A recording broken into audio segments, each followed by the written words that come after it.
стратегической задачей, стоящей перед нами, является поддержка духа свободы предпринимательства, деловой инициативы якутян.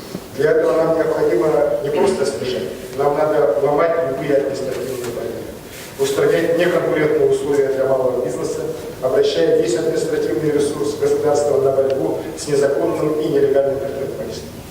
Перед правительством республики поставлена задача уже в 2019 году на треть сократить виды регионального надзора, максимально сократить сроки выдачи разрешения на строительство, на подключение к сетям газоснабжения. В 2019 году для бизнеса в районах республики должно быть открыто не менее 10 новых оконных цен.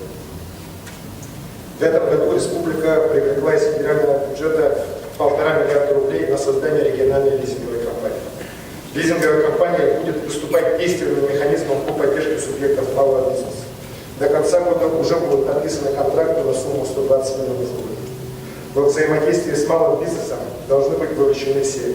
Рекомендую субъектам государственного сектора, это государственные муниципальные учреждения, предприятия с участием республики и муниципалитетов, формировать отдельные лоты на продукцию местного производства и осуществлять такие закупки среди субъектов малого бизнеса республики. Прошу также активнее включаться в эти процессы территориальные органы федеральных органов исполнительной власти. Прежде всего, совершенствование контрольно-надзорной деятельности, направленной на совершенствование и на работу по рискоориентированному методу, на повышение информированности предпринимательского сообщества.